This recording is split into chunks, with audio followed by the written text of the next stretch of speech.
time when the chief priests were searching for Jesus, they did not believe that he was the Son of God.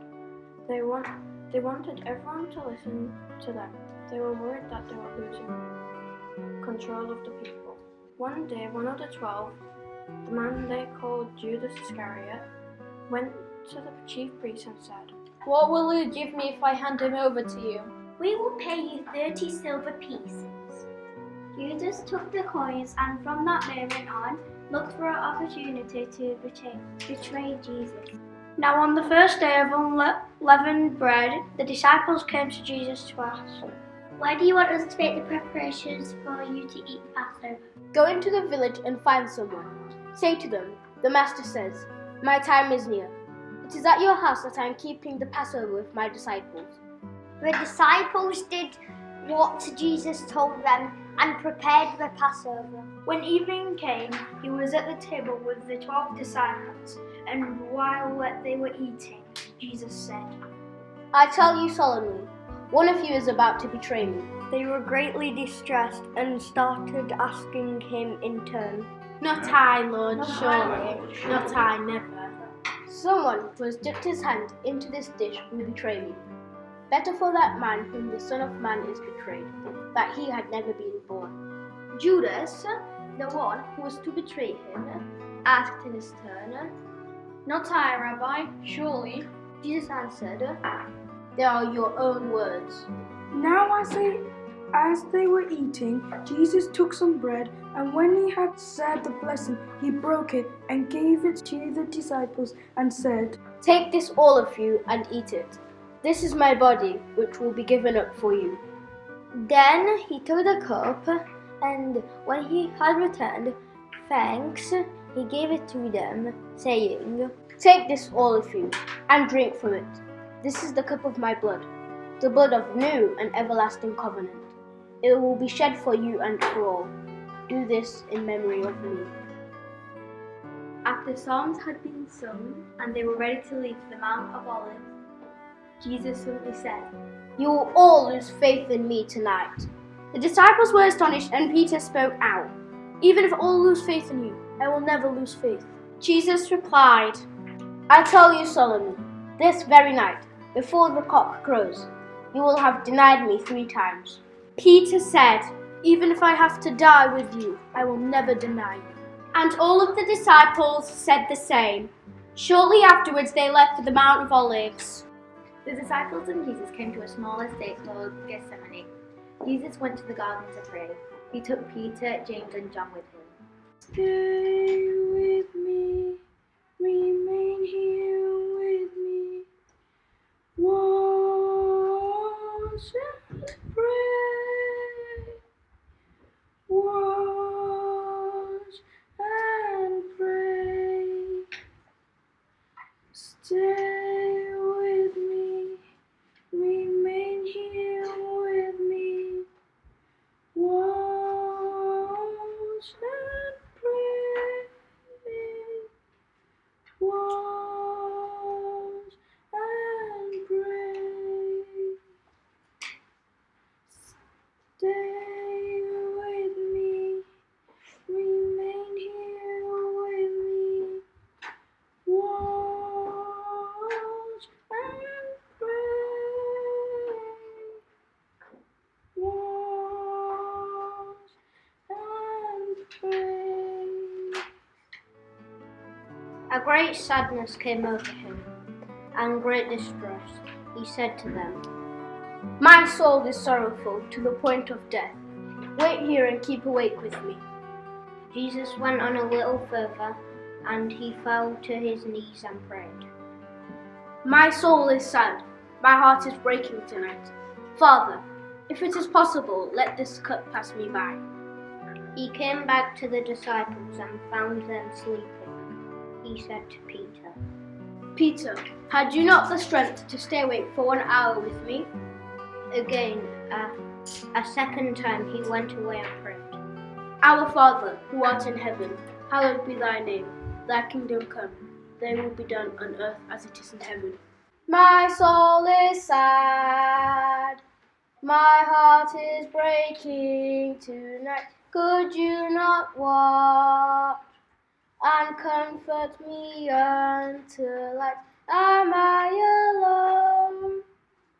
Surrounded only by night, could you not watch 1 hour with me? Could you not keep awake 1 hour with me? Is it so hard that you should do this for me? I die for you, that you might always be free. Could you not watch 1 hour with me? And so I weep, and there is no one to hear. I am in pain.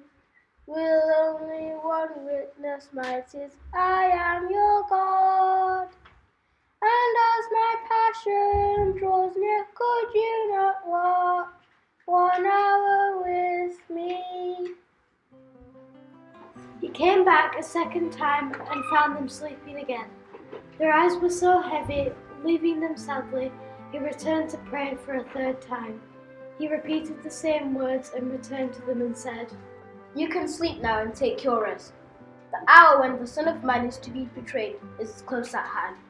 Jesus was still speaking when Judas, one of the 12, appeared. With him was a large group of men armed with swords and clubs. They had sent the chief priests and elders. Before anyone saw them, the traitor arranged a sign. He said, The one I kiss, he is the man. Take him in charge. So he went straight up to Jesus and said, Greetings, Rabbi. And he kissed him. Jesus asked him, My friend, do what you are here for. The soldiers came forward and seized him. Peter stepped forward and took one of the swords and cut off the ear of the high priest's servant.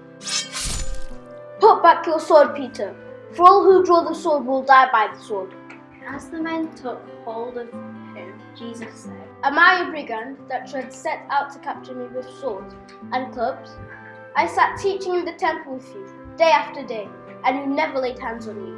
All this happened to fulfill the prophecies in Scripture. The disciples deserted him and ran away. The men who had captured Jesus led him off to Caiaphas, the high priest, where the scribes and elders were waiting. Peter followed at a distance. Whilst Jesus was being questioned by the chief priests, the scribes and all the elders of the people, Peter remained outside warming himself by a fire. All of a sudden a young girl spoke to Peter. You too were with Jesus, the Galilean. But he denied it in front of all of them, saying, I do not know what you are talking about. A little later he was spotted again, This man was with Jesus, the Nazarene.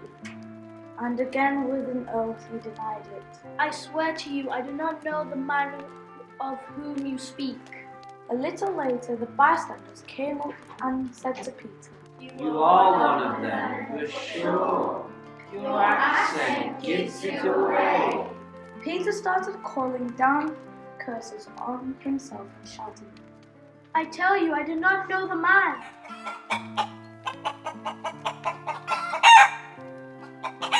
At that moment the cock crew, and Peter remembered that Jesus had said, Before the cock crows you will have disowned me 3 times. And he went outside and wept bitterly.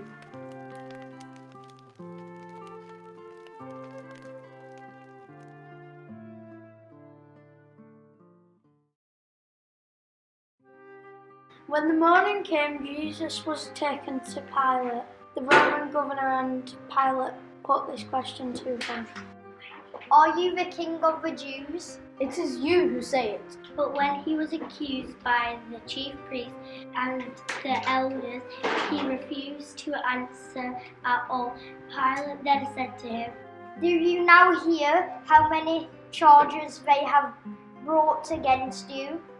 But to the governor's complete amazement, he offered no reply to any of the charges. At festival time, it was the custom for the governor to release a prisoner for the people, anyone they chose. At that time, there was an atrocious prisoner called Barabbas. So, when the crowd gathered, Pilate said to them, Who do you want me to release for you? Barabbas or Jesus, who is called Christ? Earlier on, the chief priests and the elders had persuaded the crowd to demand the release of Barabbas and execution of Jesus. So when Pilate asked them who they wanted to be released, they all shouted,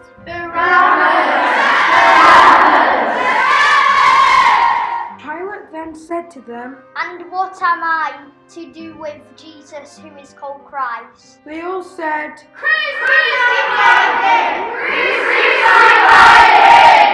Pilate asked, Why? What harm has he done? but they all shouted all the louder,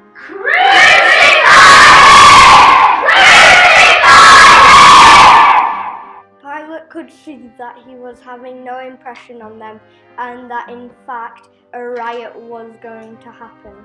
So he took some water, washed his hands in front of the crowd and said, I am innocent of this man's blood. It is your concern. All the people shouted back, Pilate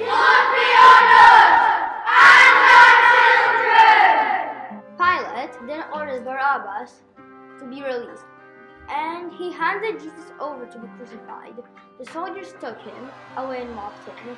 They crowned him with thorns and whipped him. Then they led him through the streets of Jerusalem, making him carry his own cross.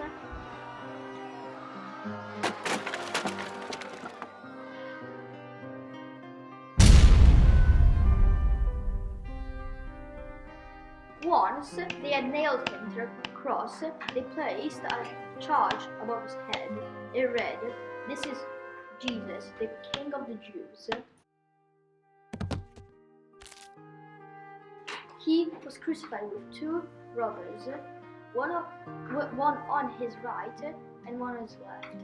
The passers-by jeered at him and said, So you would destroy the temple and rebuild it in 3 days? Then save yourself. If you really are God's son, come down from the cross right now and save yourself. He saved others, but he cannot save himself. Let him come down from the cross and we will believe him. He put his trust in God. Now let God rescue him if he wants him. For all he did say, I am the Son of God. Even the robbers who were crucified with him taunted him in the same way. From the 6th hour there was darkness over the land until the 9th hour. At about the 9th hour, Jesus cried out in a loud voice, My God, why have you forsaken me?" Some who were standing near thought that he was calling on Elijah. They put a sponge dipped in bitter wine on a reed and gave him it to drink. The others said, Wait to see if Elijah will come to save him. But Jesus, again crying out in a loud voice, yielded up his spirit, bowed his head, and died.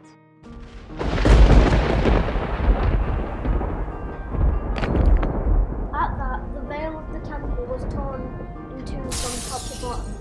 The earth quaked, the rocks were split, and tombs of the dead were opened, and the bodies of many holy men rose from the dead. Meanwhile, the centurion, together with the others guarding Jesus, had seen the earthquake and all that was taking place, and they were terrified and said, "In truth, this was the Son of God." Jesus, remember me when you come into your kingdom. Jesus, remember me when you come into your kingdom. Jesus, remember me when you come into your kingdom. Jesus, remember me when you come into your kingdom.